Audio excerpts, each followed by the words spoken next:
If you're in the middle class, you are not alone. On average, 50% of the American population is considered to be middle class. That is over 160 million households. If you want to leave the middle class and eventually be financially free, you have to make sure that you don't fall into the trap that the average middle class American falls for. So in this video, I'm going to talk about 6 traps that most middle income Americans fall for and give you some practical ways that you can make sure that you avoid those traps. Hello, my name is Jada Brown and thank you so much for tuning into this video. My channel is all about real estate and entrepreneurship, and if that sounds like something that you are interested in, make sure that you turn on my post notifications and subscribe to this channel because I drop a lot of gems that can help you on your journey to financial freedom. So without further ado, let's jump into the money traps that you want to make sure that you avoid. So the very first money trap is not tracking food spending. And I made this one number 1 because it was the hardest for me to get out of my system. Like, I swear to God, I was someone who could grab a tea and a croissant on my way to work, get lunch on my lunch break, and then order on Uber Eats for dinner. And I did not realize how much money I was spending on eating out until I looked at my bank statement and I was like, holy cow. I think I spent over $800 eating out for just like a single person. And I was like, okay, something has to change. And apparently I am not alone with that because according to the Bureau of Labor Statistics, the average American household spends about $3,000 a year dining out. And if you ask me, everybody that I know personally spends more than $3,000 a year dining out. And either way it goes, that's not okay. And you're probably thinking, oh, I can't spend that much money on food a year. I dare you, like I triple dog dare you to take a look at your bank statements and see how much you are actually spending on eating out, and not just fine dining, but delivery, pizza, fast food. See how much you're really spending a month. So,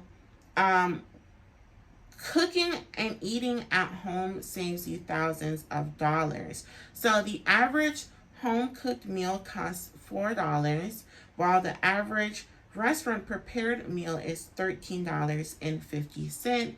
So if you do the math, that's over $9 in savings, and it's generally healthier for your physical health as well as your financial health.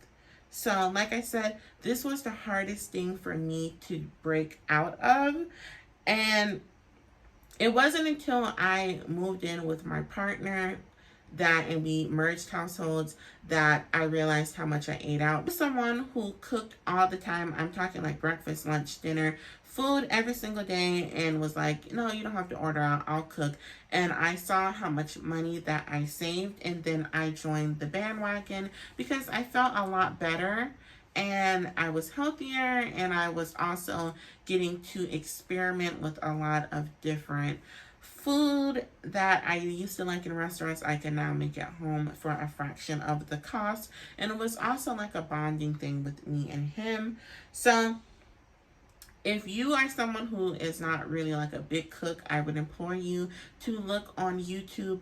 There's millions of videos on YouTube of whatever it is that you want to make is right there. You can also get cookbooks at the library or at the thrift store for a very low cost and try some of the food in there.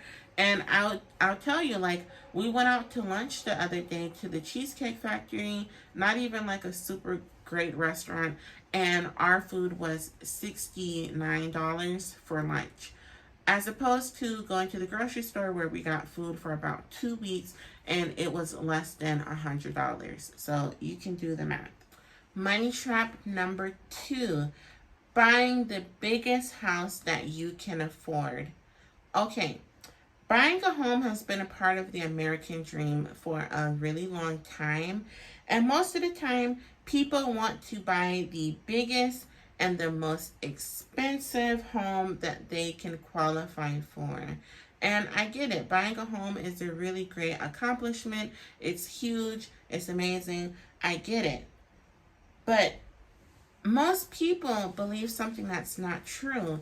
And that is that their first home is an asset. Newsflash, your first home is not an asset. It is a liability. The home is an asset. The mortgage is the liability. And in simple terms, let's break it down. An asset is something that puts money in your pocket. A liability is something that takes money out. So if you have a mortgage that is attached to your primary residence, you're not getting money out of it. You're just putting money in. So it's a liability. Now, of course, you gain equity in your home, but we're just talking in simple terms. Primary residence is not an asset, it's a liability.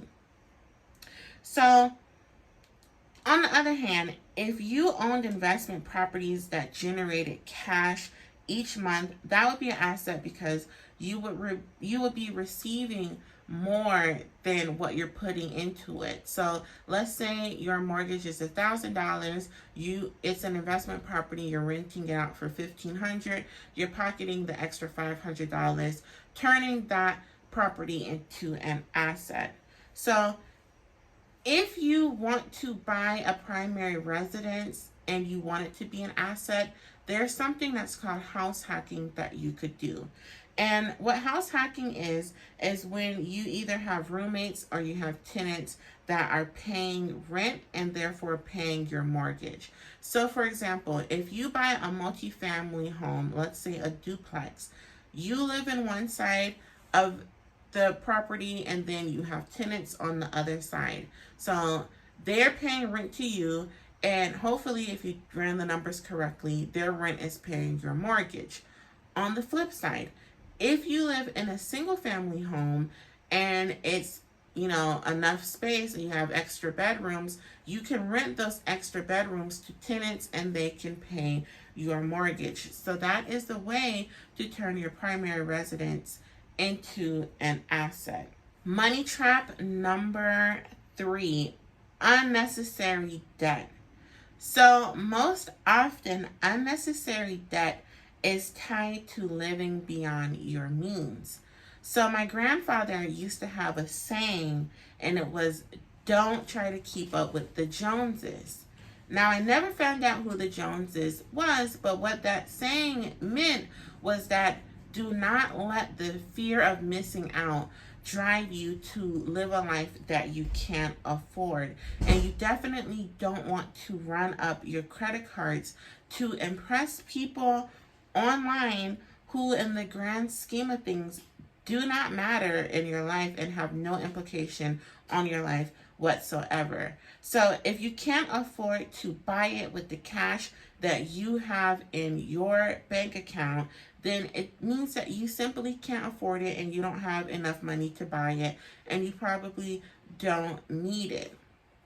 So that's money trap number 3. Don't run up those credit cards on things that you don't need. Money trap number 4. Not enough cash on hand, no emergency savings. Now, I've talked about this in my Prepare for the Recession video, which I will link somewhere in this video, but you need to have a cash reserve for emergencies. The worst thing to do is to be living paycheck to paycheck, because if something really awful happened where you needed to access money for, let's say, a medical emergency, you would have to rely on high interest loans or high interest credit cards because you simply did not have that cash cushion that you needed.